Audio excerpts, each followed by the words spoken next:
Hey mamas. So today we're going to talk about squatting. Squatting is one of the most important things that we do in our classes. It builds strength and stamina. It stretches and strengthens the tissue of your pelvic floor. And also during labor, when you're pushing in that stage 2 part of labor, the deeper you can get into a squatting position, the shorter your birth canal and the more efficient your contractions are.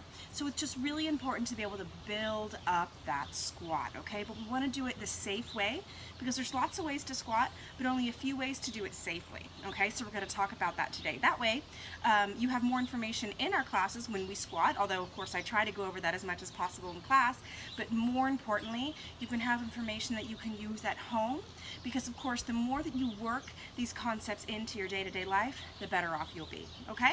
So let's get started. I like to start with just a few props to help us. So you'll need two things. Something to roll up to go underneath your heels. Now here I have a yoga mat, one of my kids' yoga mats actually, but if you don't have an extra yoga mat around, that's no problem.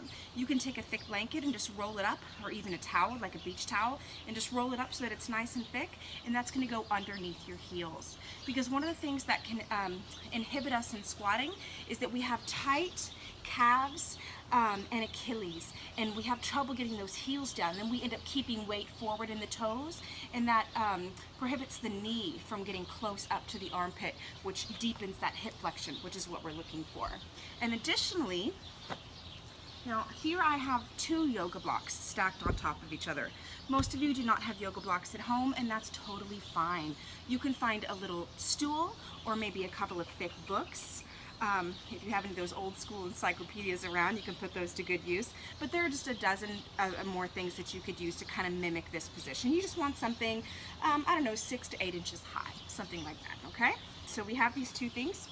And additionally, for some of you, you might also want to have a partner with you or something to support you. Now, in our studio, if you've been to our classes, we have an actual squat bar. It's a bar, like a ballet bar, secured to the wall, and we use that, we hold it, and we lower down into our squat. So that way we're not just dropping down into it, we're mindfully moving into the position. Now, like I said, so you could hold a partner's hands if you feel you need support, or you could even open up a door and grab the doorknob on either side. That's another way. But anything really, the back of a very sturdy chair or couch could also work. There's lots of different things you can use. You could look around your house and get creative, okay? So let's get started. So if you feel you're going to need support to lower down, go ahead, find that support.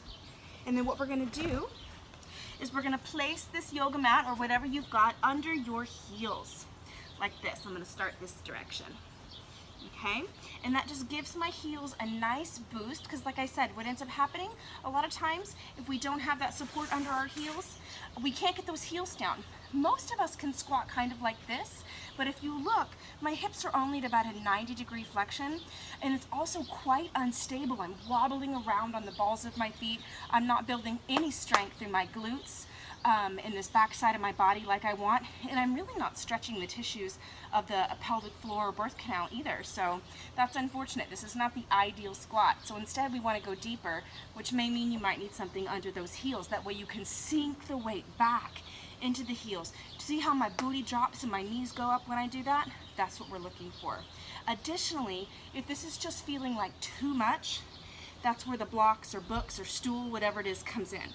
And you can place that underneath your booty to give you something to just kind of rest on. Now, you want to keep dumping weight into the heels. You want to try to find a way to distribute your weight so that you feel all the relief you need to feel so that you can comfortably, relatively anyway, come into the position, but without feeling totally overwhelmed, okay? So if you are using something underneath your bottom, just keep trying to press down through the heels.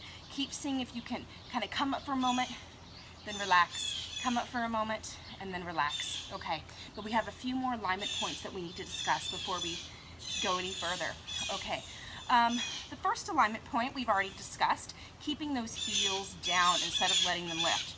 The second alignment point is quite important. It's what's going on with the knees. What often happens, and I'm going to turn to face the camera, what often happens when we move into a squat is that our knees want to cave in or bow out like this. but that's not ideal. Our knees are quite sensitive, some more than others, particularly on this inside of the joint.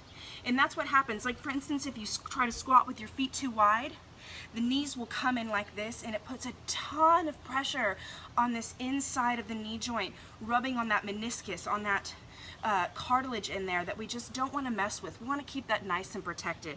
So how we do that is keep the knees tracking over the center of the foot. So that way when you look down over your knee, you see that it's pointed over that middle toe, not sagging in towards the big toe or hanging out towards the middle toe, but directly over that, the pinky toe, but directly over the middle toe, okay? That way you know the knees are tracking in the right direction. Okay, so heels down, knees over the center of the feet, but here's maybe the most important piece. It's what our tailbone is doing. Our tailbone should not be tucked under. And what I mean by tucked is like this, where it's scooping under your tailbone, your sacrum, your tailbone, that bottom piece of your spine. If you have a lot of tightness in your low back, will tuck under and pull your pelvis kind of down and forward like this. And we don't want that position. It puts a lot of pressure on your lumbar spine down here, and it's not ideal for stretching the tissues either. It kind of sinks into that weakness in the body, and we're trying to work against that or make that stronger. Okay, so in order to do that, we have to work on untucking the tailbone. Now you don't want to flip it out like a twerk. You want it to be just in a neutral position, the pelvis in a neutral position, okay?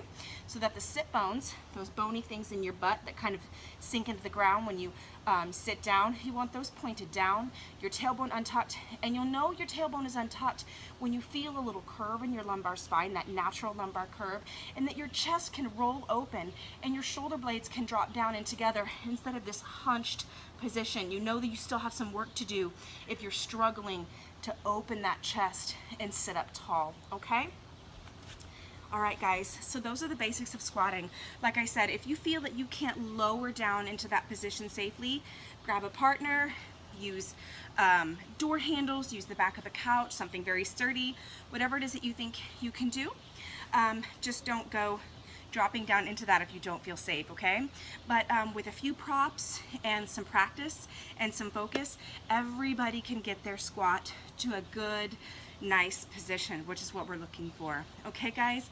So let me know if you have any questions. We work on this every day in class, so come to class, check it out. You'll get even more good information there, but also practice at home, okay? Thanks, guys. Namaste.